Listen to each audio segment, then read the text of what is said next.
자, 오늘의 제목을 저를 따라서 한번 읽어주시면 감사하겠는데요. 신성한 성품에 참여하는 자. 네, 신성한 성품에 참여하는 자. 사실은 신성한 성품에 참여하는 자가 되자, 이렇게 하는 것이 더 적절한 주제라고 할 수가 있겠습니다. 원래 사실은 오늘 이제 우리 찬양대 순종으로 믿음으로 걸어갑니다. 주의 손 잡고. 제가 원래 제목이 믿음이면 다냐? 이거였거든요. 근데 너무 도전적인 것 같아갖고 제가 이렇게 거룩한 제목으로 신성한 성품에 참여. 믿음이면 다냐인데 믿음으로 걸어가자고 그래갖고 깜짝 놀랐습니다.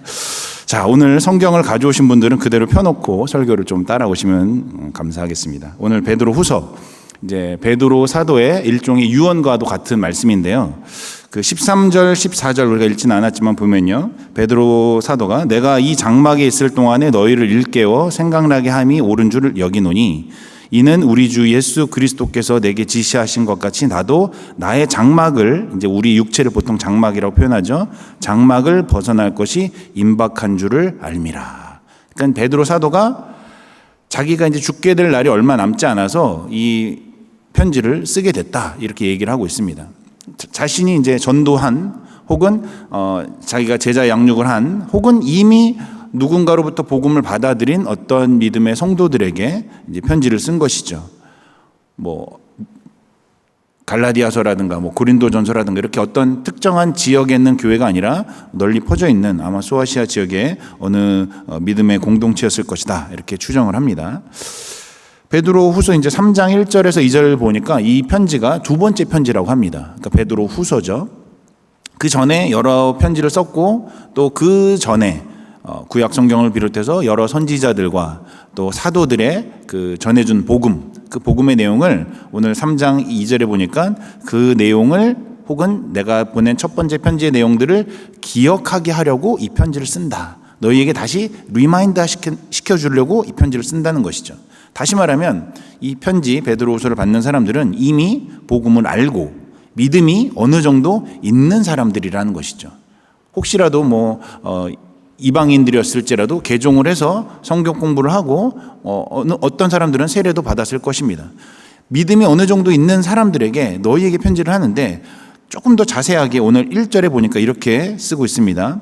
우리 하나님과 구주 예수 그리스도의 의, 우리 예수님의 의, 즉 대속의 공로죠. 그 의를 힘입어 동일하게 보배로운 믿음을 우리와 함께 받은 자들에게 편지하노니.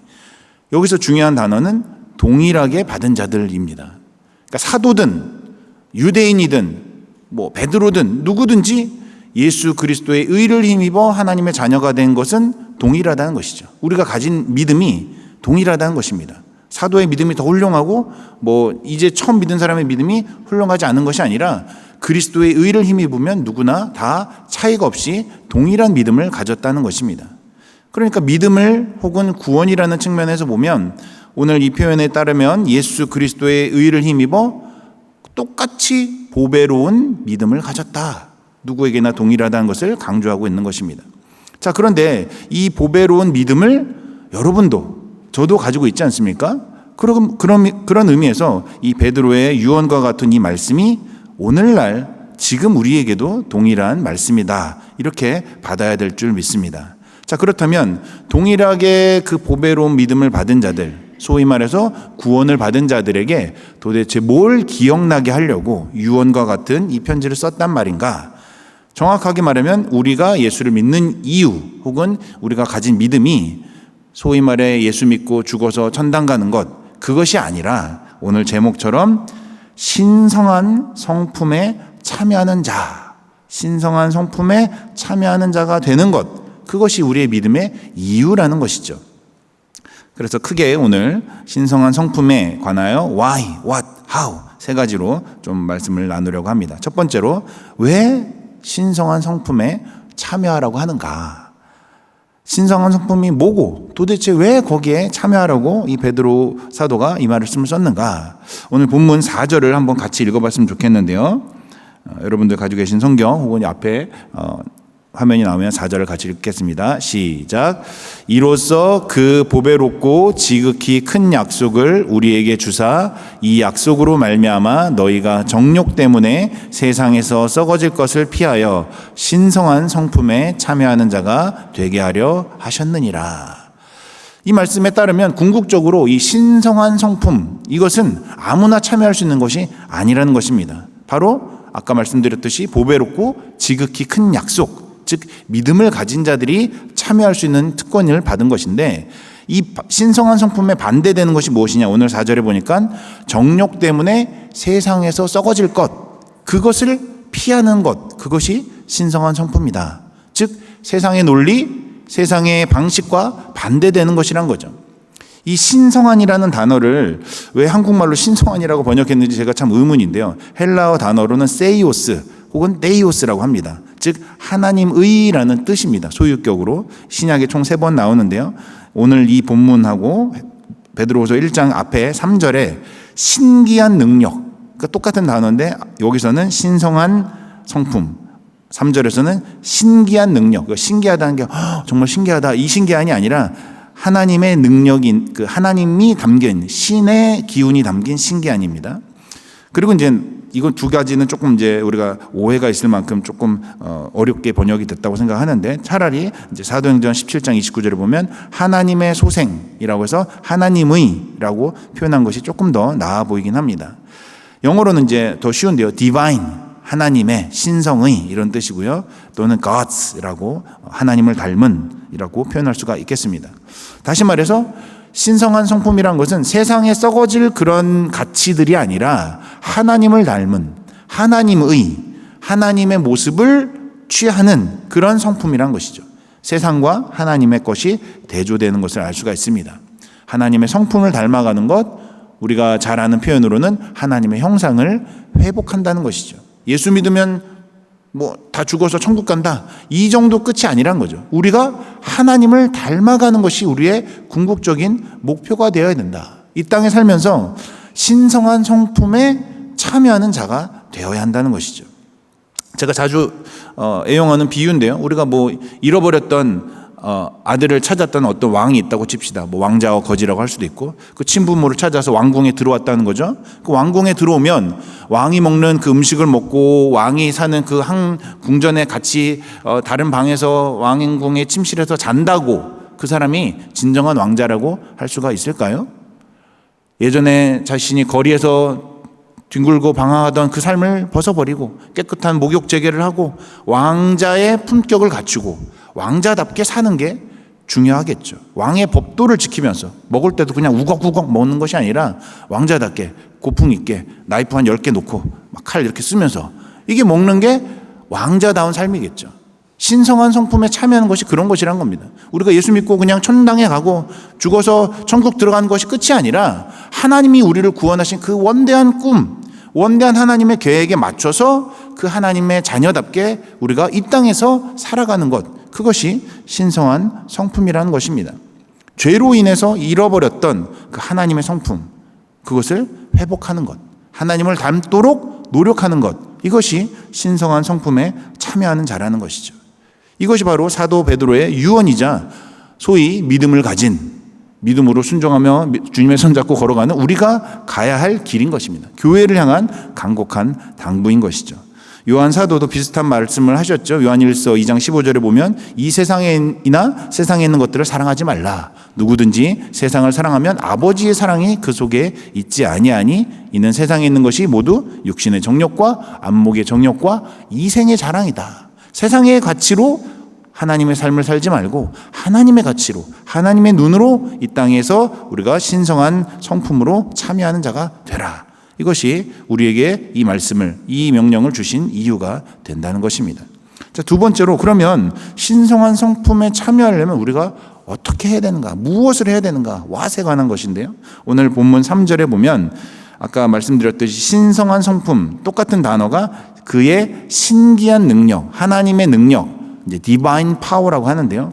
신기한 능력으로 말미암아, 하나님의 능력으로 말미암아 생명과 경건에 속한 모든 것을 이미 우리에게 주셨다. 그래서 자기의 영광과 덕으로서 우리를 부르신 이를 우리가 알게 된다. 굉장히 중요한 말씀입니다. 우리를 부르신 분을 우리가 아는 것.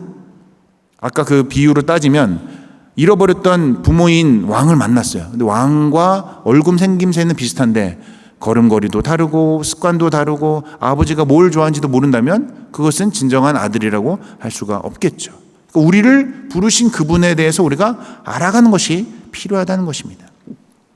세상의 논리와 방식이 아니라 소위 말해서 세상에 힘센 자들, 돈 있는 자들이 말하는 세상에 배운 자들이라고 하는 자들이 가르치는 방향이 아니라 정말 바보처럼 세상 모든 권세를 가지신 분이지만 모든 것을 내려놓으시면서 우리를 사랑하신 그리스도, 그 그리스도의 사랑을 아는 것, 심지어 그 사랑조차도 우리가 선택하거나 우리가 하나님의 자녀가 되달라고 요청한 것이 아니라 오직 그리스도의 능력과 영광과 덕으로 이루어진 것임을 아는 것, 이 암이라고 해야 되나요? 아는 것, 이게 중요하다는 것입니다.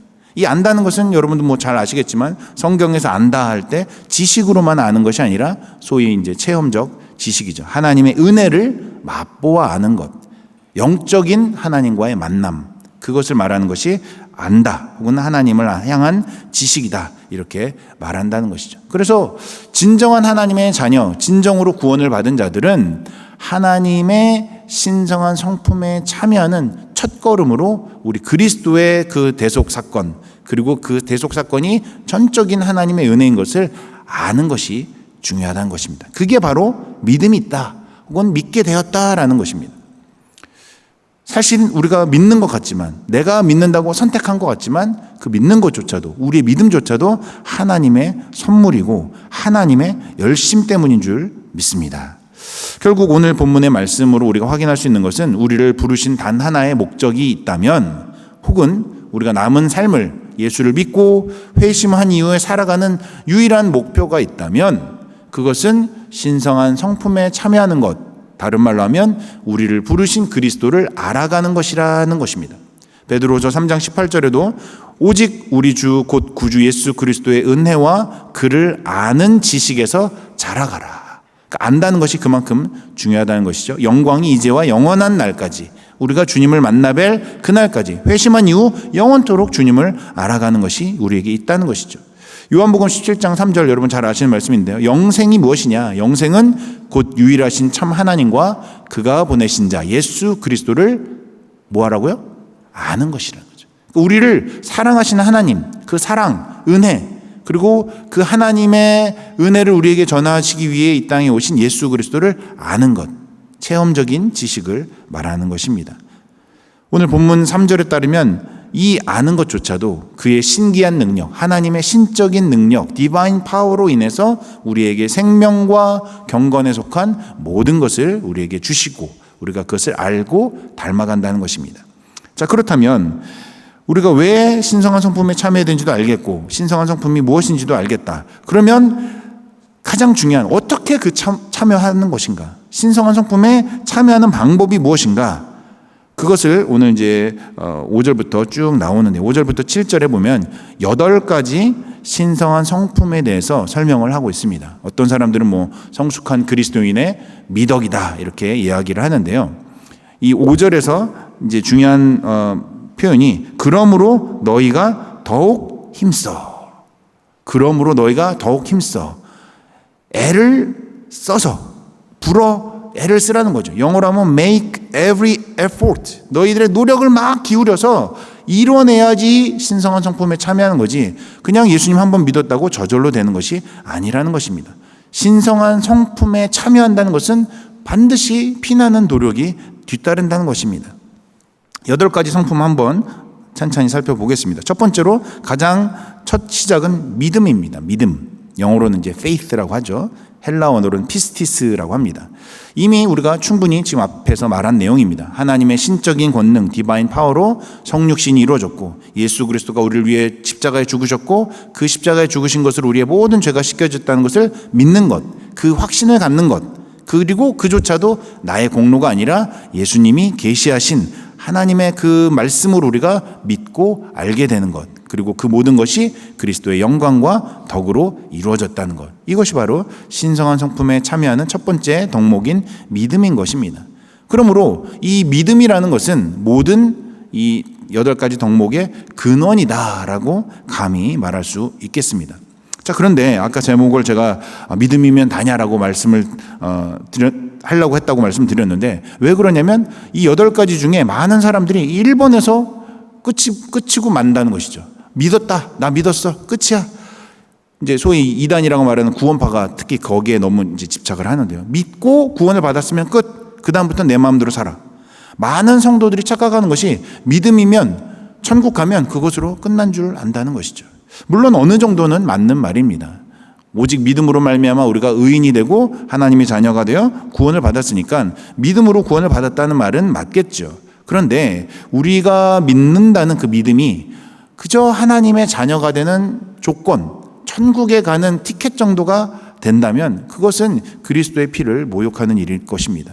앞서 살펴봤듯이 하나님께서 우리를 위해 요구하신 그 수준은 하나님의 성품을 닮아가는 것, 믿는 것뿐 아니라 그 이상으로 그리스도를 알아가고 그리스도를 닮아가고 하나님의 모습에 거룩에 참여하도록 노력하는 그 모든 것들이 수반되는 것이라는 거죠. 꼭 구원을 받기 위해서가 아니라 하나님의 뜻에 맞게 신성한 성품에 참여한다는 것입니다. 더 깊은 단계, 더 풍성한 그리스도의 그 모습으로 우리가 성장해야 된다는 것이죠. 그런 의미에서 믿음의 덕을 뒤에 나오는 말들이 더하라. 믿음이 있으면 그의 위에 나머지 7가지를 더해 나가는, 영어로 하면 add한다는 거죠. 점점 쌓아간다는 것이 중요합니다. 믿음이 끝이 아니라 믿음이 일종의 출발인 것이죠. 자, 두 번째로 믿음의 덕을 더하라. 믿음이 있으면 믿음의 덕이라는 것은 영어로 여기서는 이제 근니스라고 표현이 되는데요. 이제 헬라어로는 아레테라고 합니다. 어떤 말씀에 보면 이 믿음 있는 사람들을 향해서 잘난 척하지 마라. 이 덕을 더하라는 말을 여기서 이렇게 표현했다. 우리 이제 믿음 있는 소위 이제 교회 신앙생활 오래 하신 분들 보면 믿음이 있어. 그러니까 이제 옆에 사람들한테 이제 충고를 해주는 거예요. 나니까 말해주는 건데 꼭 그런 말 하면 이제 귀를 일단 닫을 준비를 해야 돼요. 나니까 말해주는데 벌써 이제 듣기 싫은 얘기를 하겠다는 얘기죠. 할 말 안 할 말 그냥 믿음이란 이 이름으로 막 얘기하는 거예요. 보통 이렇게 얘기하면 나니까 얘기해 주는 건데 그렇게 말하면 우리가 그걸 다 듣고 저 사람 참 옳은 말 했다. 참 저 사람 바른 말, 믿음의 말 했다. 그럽니까? 잘 듣고 뒤돌아서서 참 맞는 말이긴 한데 참 재수가 없네. 이렇게잖아요. 제가 한 편이 아니라 어떤 사람들이 그렇게 했다는 거죠. 그러니까 믿는 사람이 참 복스럽고 덕이 돼야 되는데 어떤 사람들은 믿는데 재수가 없어. 저 사람만 만나면 기분이 나빠. 나 저 사람 만나기도 쉽지도 않아. 이런 사람들이 교회 안에 왕왕 있다라는 것이죠. 보신 분도 있겠지만 어느 퀴즈 프로그램에 그 유퀴즈라는 프로그램에 나와서 어린 아이에게 물어봤어요. 잔소리하고 충고 차이가 뭐냐? 그러니까 애들은 이제 엄마 말을 잔소리로 듣는데 충고는 잘 받아들여. 이렇게 이제 생각하고 물어봤다는 거죠. 그러니까 어린이 아이의 말 기억나신 분 계십니까? 잔소리는요 기분 나쁜데 충고는 더 기분 나빠요. 무슨 말입니까? 잔소리든 충고든 하지 말란 거야, 자기한테. 그냥 내 마음대로 살게 하라는 거죠. 물론 이제 아이의 말입니다. 꼭 우리가 잔소리로 하는 그것을 어떤 사람은 이제 충고라는 이름으로 하는데 나는 꼭 할 말은 하는 사람이야. 이거는 정말로 당신을 생각해서 하는 말이야. 라고 해주는 말, 그렇게 해서 우리가 어떤 누군가에게 그런 말을 할 때 그 사람의 표현이 얼굴이 좀 일그러진다. 그러면 이제 그 말 하지 말아야 돼요. 믿음의 말보다 더 중요한 것이 덕스러운 말이기 때문입니다. 나니까 해주는 말이야. 나니까 해주는 말. 눈 좀 그렇게 뜨지 말고 얘기했으면 좋겠어요. 나니까 해주는 거야. 덕의 말을 하라는 거죠. 덕스러운 말을. 소위 믿음의 조언 혹은 충고, 옳은 말, 그 사람을 향한 지적질, 이렇게 하면 안 돼, 저렇게 하면 안 돼라고 말하는 것들이 그 사람을 바른 길로 가게 하는 것이 아니라 오히려 그 사람을 더 짜증나게 하고 그 사람이 더 실족하게 하고 그 말의 실수로 인해서 그 사람이 도리어 믿음을 잃어버리게 되는 경우도 있다는 것입니다. 믿음의 말, 지적질, 충고질, 우리 젊은 사람들 말하면 이제 제 T야 그러는데 혹시 MBTI 아세요? T야 F 모르시죠? T라는 게 있습니다. 좀 재수 없는 말을 하는 사람들 T야 그러는데 신앙생활 그렇게 하는 게 아니라고 오늘 베드로후서에서 말하고 있는 것입니다. 믿음이 있으면 그 믿음을 덕으로 감싸라는 거예요. 옳은 말, 아무리 바른 말이라도 믿음의 말이라도 덕스럽게 그 사람이 신성한 성품에 참여할 수 있도록 덕을 믿음 위에 더하라는 것입니다.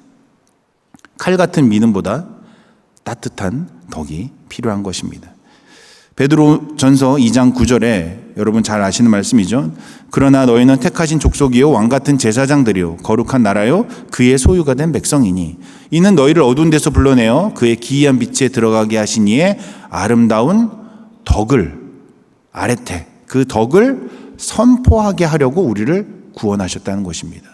바른 소리하고 지적질하고 이 사람은 옳고 이 사람은 틀리고 이렇게 하라고 우리를 부르신 게 아니라 우리를 구원하신 그 하나님의 아름다운 덕을 그 하나님의 그 기이한 빛에 내가 들어가게 됐어. 그 간증을 하나님의 그 따뜻한 은혜를 같이 나누라고 그것을 선포하라고 우리를 부르셨다는 말입니다. 그러므로 이 말씀을 꼭 기억해야 될 것입니다. 그러므로 너희가 더욱 힘써 너희 믿음의 덕을 더하라. 믿음 위에 덕을 더하시길 축원합니다. 사실 믿음에서 덕으로 넘어갔으면 이제 사실 다 끝난 거나 거의 진배 없습니다. 믿음에서 덕으로 넘어가는 게 어렵지 덕부터 뒤로 가는 거는 굉장히 쉽습니다. 세 번째가 이제 덕에 지식을 더하라. 지식이란 것은 영어로 이제 knowledge, 헬라어로는 그노시스라고 하는데요. 이 지식이란 것은 뭐 세상적인 어떤 뭐 상식이나 그런 뭐 학문이 아니라 하나님의 말씀인 진리에 대한 지식을 말하는 것입니다.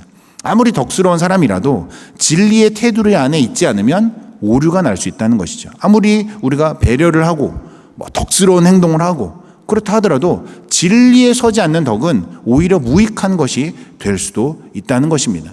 하나님의 말씀으로 검증되지 않으면 자칫하면 무식하면 이제 용감하다고 그것이 덕스럽게 자신은 했다고 하지만 죄가 될 수도 있다는 것입니다. 예를 들면 이제 우리가 이제 캐나다에서 7월 1일이면 항상 우리가 느끼는 거죠. 캐나다에서 프라이드 퍼레이드가 일어나면 소위 말해서 이제 다양한 성적 정체성을 가진 자들, LGBT, 여기까지는 아시죠?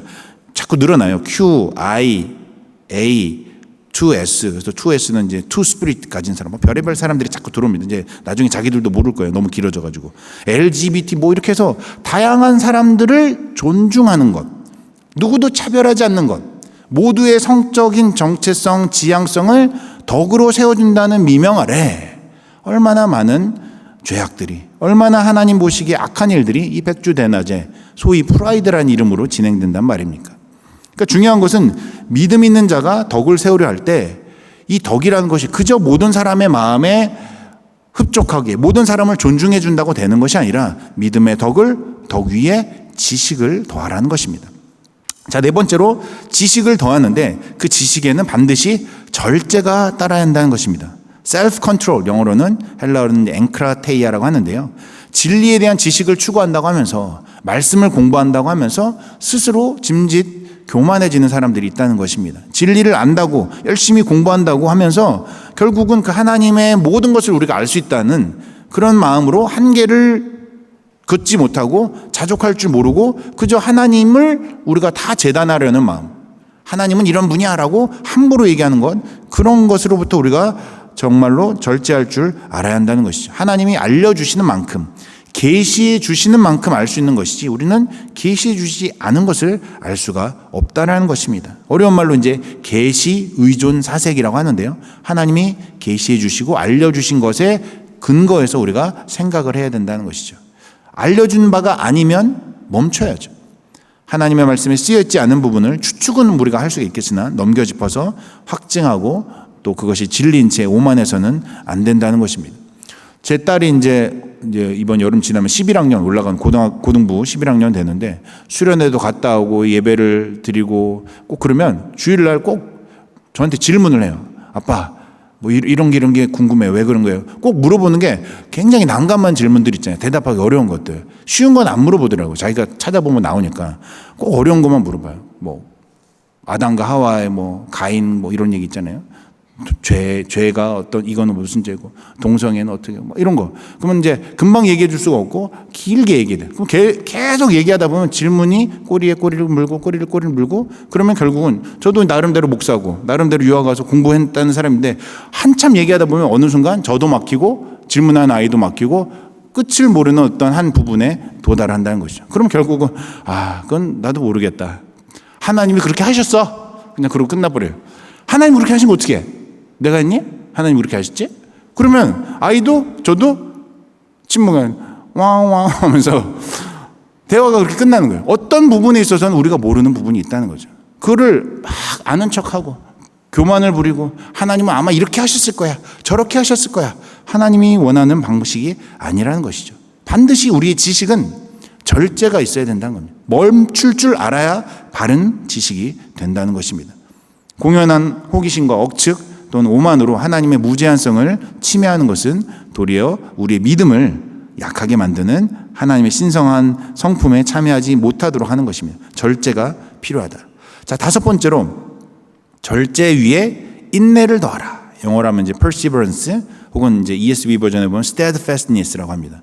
헬라어로는 휘포노몬에 믿음 그 위에 덕을, 덕 위에 지식을, 지식 위에 절제를 그렇게 살다 보면 하나님의 어떤 그 섭리라는 틀 안에 우리가 해결하지 못하는 문제들이 가끔 생긴다는 것이죠.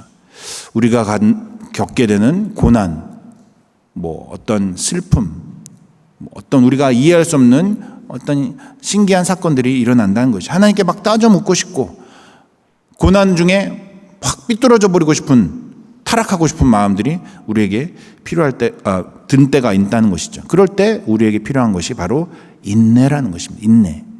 인내하지 않고 하나님 안에서 그 어떤 아름다운 결과를 얻기 힘들 때가 있다는 것입니다. 성경에서 인내 혹은 참음이라는 말은 결국 예수님을 본받아 닮아간다는 것을 말합니다. 로마서 15장에 보니까요. 이제 인내와 위로의 하나님이 인내를 하는 자에게 위로를 주신 하나님이 너희로 그리스도 예수를 본받아 서로 뜻이 같게 하여 주사 한 마음과 한 입으로 하나님 곧 우리 주 예수 그리스도의 아버지께 영광을 돌리게 하려 하노라. 그러니까 인내하는 자에게는 반드시 하나님께서 위로하신다는 것입니다. 그 위로를 주심으로 계속적으로 우리가 예수 그리스도를 닮아가도록 본받도록 하나님의 성품에 참여하도록 우리를 독려하신다는 것이죠. 그러니까 절제하는 자가 인내하고 인내하는 자가 계속적으로 그 신성한 성품에 참여하는 길을 걸어갈 수 있다는 것입니다. 로마서 8장 25절에도 여러분 잘 아시는 말씀이죠. 성령이 우리의 연약함을 도우시나니 우리가 마땅히 기도할 바를 알지 못하나 성령이 말할 수 없는 탄식으로 우리를 위하여 친히 간구하시느니라. 그 앞에 25절에 뭐라고 되어 있냐면 우리가 보지 못하는 것을 바라면 참음으로 기다릴지니라. 성령의 역사가 언제 일어나느냐? 우리가 인내할 때 일어난다는 거예요. 성령이 우리의 연약함을 언제 도우시느냐? 우리가 연약함으로 인내할 때, 참을 때, 아까 말씀드린 것처럼 휘포모네라는 인내의 신성한 성품에 참여하는 자에게 성령님께서 역사하신다는 사실입니다. 그런 의미에서 다 같이 인내하시길 축원합니다. 설교가 조금 길어도 인내하시는 은혜가 있기를 바랍니다. 하나님의 성품, 신성한 성품에 참여하는 자는 결국 이런 인내로 하나님의 은혜 혹은 이제 로마서 5장에 보면 소망을 이루는 혹은 영혼을 얻게 되는 그 축복이 있는 줄 믿습니다. 자, 여섯 번째로 인내 위에 경건을 더하라. 경건, 이제 영어로 보면 godliness라고 하는데요.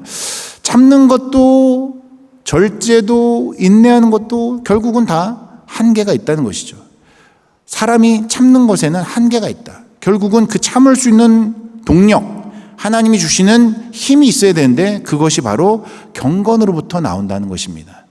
하나님을 경외하여 기뻐하는 마음, 그것이 인내의 원동력이 된다는 것이죠. 그 인내 위에 경건을 덮으라는 것입니다. 이 경건이란 말은 하나님을 경외한다라고 하는데요. 하나님을 사랑하는 마음과 하나님을 두려워하는 마음이 양가적으로 같이 있을 때 우리가 그것을 경건이라고 얘기합니다. 경외라고도 말을 하죠. 디모데전서 3장 16절에 보면 크도다 경건의 비밀이여 그렇지 않다 하느니 없도다. 그는 육신으로 나타난 바 되시고 영으로 의롭다 하심을 받으시고 천사들에게 보이시고 만국에서 전파되시고 세상에서 믿음 바 되시고 영광 가운데서 올려지셨느니라. 이 경건의 비밀이여 혹은 경건이라는 말을 할 때는 꼭 하나님의 위엄이 있는 하나님의 능력이 나타나는 그런 말씀들이 이 경건이라는 단어와 함께 쓰여진다는 것이죠. 온 세상의 창조주요 통치자이신 우리 주님께서 우리를 위해 죽으시고 우리를 그렇게 사랑하시고 죽으신 것으로 끝인 것이 아니라 승천하시고 승천하신 그 모습 그대로 다시 오실 것이다. 그것을 믿는 소망, 그것이 경건의 핵심이라는 것입니다. 매일의 삶 속에서 불평과 원망과 좌절이 아니라 그 능력의 주님을 바라보는 훈련, 그것이 바로 경건이라는 것이죠. 그런 의미에서 경건은 계속적으로 연단해야 되는 덕목인데요. 디모데전서 4장 7절에서 8절, 여러분 잘 아시는 말씀이죠. 망령되고 탄한 신화를 버리고 경건에 이르도록 내 자신을 어떻게 하라고요? 연단하라. 신성한 성품에, 이 경건이라는 성품에 참여하는 것은 저절로 되는 것이 아니라 계속적인 연단이 필요하다는 것입니다. 육체의 연단이, 육체적으로 우리가 운동하는 그런 워크아웃 하는 것은 약간의 유익이 있지만 경건의 연단은 범사에 유익하니 금생과 내생에 약속이 있느니라. 경건의 훈련, 경건에 대한 연단이 필요하다는 것입니다. 자, 7번째로 그 경건 위에 형제 우애를 더하라. NIV 버전에 보니까 mutual affection, 서로 애정을 갖는 것. ESV 버전은 brotherly라고 나오긴 했는데요. 헬라어가 재밌는데요. 필라델피아입니다. 필라델피아. 여러분 잘 아시는 미국의 그 펜실비아에 있는 도시 이름이 필라델피아죠. 그 필라델피아가 바로 이 형제 우애라는 헬라어의 와 똑같은 말입니다. 지금 이제 워싱턴 DC가 지금 현재 미국의 수도지만 초대 수도가 이제 필라델피아였잖아요, 미국의. 그 형제 우애라는 뜻을 아마도 이제 이민을 와서 서로 싸우지 않으려고 그랬는지 아주 굉장히 의미가 있는 단어죠. 우리가 혼자 인내하며 혼자 경건할 수 없는 것처럼, 신앙생활을 그렇게 혼자 하다가 다 실족하고 넘어지는 것처럼, 교회라는 곳은, 믿음 생활이라는 것은 결국은 그 인내 위에 우리가 형제 우애가 더해져야 된다. 즉 믿음의 공동체가 필요하다는 것이죠. 형제를 사랑하는 것으로 우리의 경건이, 우리의 인내가 드러난다는 것입니다. 혼자서 신앙생활하고 혼자서 교회생활하는 사람 보셨습니까? 물론 요즘 코로나 이후로 그런 분들이 계시긴 합니다만 올바른 혹은 오늘 말씀에 따르면 신성한 성품에 참여하는 자가 아니라는 것이죠. 자기 혼자 막 자기를 껴안고 막 이상하잖아요. 형제 우애라는 것은 누군가를 향하여 애정을 갖는 것, 뮤추얼, 서로 쌍방 간에 애정을 갖고 섬겨주는 일들이 필요하다는 것이죠. 그것이 7번째 성품인 것입니다. 형제를 우애를 가지고 서로 사랑하라. 요한일서 4장 20절, 누구든지 하나님을 사랑하노라 하고 그 형제를 미워하면 이는 거짓말하는 자니 보는 바 그 형제를 사랑하지 아니하는 자가 보지 못하는 하나님을 사랑할 수 없느니라. 혼자서 예배드리고 혼자서 하나님 찬양하고 옆에 사람이 조금 뭐라고 하면 막 승질내고 하나님을 경외하고 하나님을 사랑하며 인내와 그 모든 하나님의 신성한 성품에 참여한 자가 아니라는 거예요. 이 모든 것 위에 형제 우애를 더해야 되는데 형제를 사랑하지 못한 자가 어찌 하나님을 사랑한다고 말할 수 있겠느냐.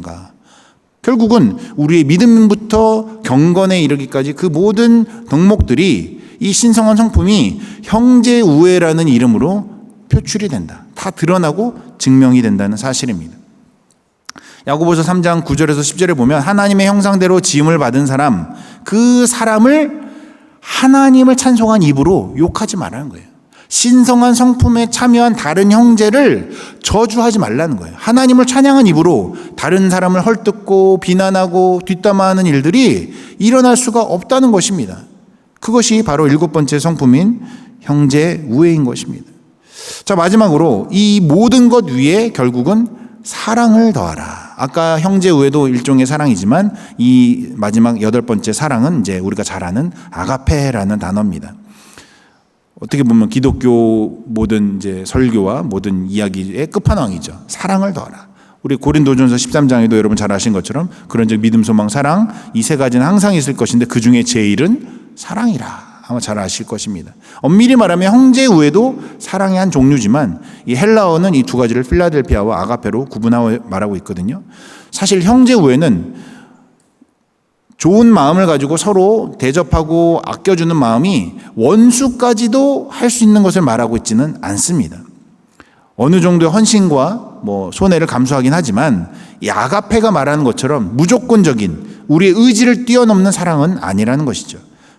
그러므로 우리가 그리스도를 닮는다 혹은 하나님의 성품, 신성한 성품에 참여한다라는 말은 결국은 자기를 아끼지 아니하시고 죄인된 우리에게 내어주신, 원수와 같은, 대적과 같은 우리를 위하여 자신을 희생하신 그 하나님의 사랑을 닮는 것이라는 것이죠. 한국교회 큰 어른이신 박윤선 박사님은 이 형제 우애와 아가페 사랑을 이렇게 비유했습니다. 형제 우애 사랑은 당연한 이유를 가진 일정 무리의 사람들이 가지고 있는 당애, 그들의 사랑으로 흐르기 쉬운 반면에 하나님의 사랑인 이 아가페는 하나님을 닮아 우주적이고 넓은 사랑, 박애, 넓은 사랑이라는 것이죠. 결국은 8절에 있듯이 이런 것이 너희에게 있어 흡족한 즉 너희로 우리 주 예수 그리스도를 알기에 게으르지 않고 열매 없는 자가 되지 않게 하려니와. 우리가 하나님을 사랑한다. 하나님의 성품인, 마지막 성품인 사랑에 참여한다는 것은 결국 그리스도를 아는 것, 그리스도가 우리를 위해 죽으신 것, 우리를 위해 자신을 내어주신 그 아가페 사랑을 알고 우리가 열매로 실천하는 것, 이것이 바로 신성한 성품에 참여하는 자의 마지막 단계라는 것입니다. 그리스도의 구속적 사랑을 아는 자들, 이 8가지 성품에 참여하여 열매로, 행동으로 증명된 삶을 살아야 한다는 것입니다.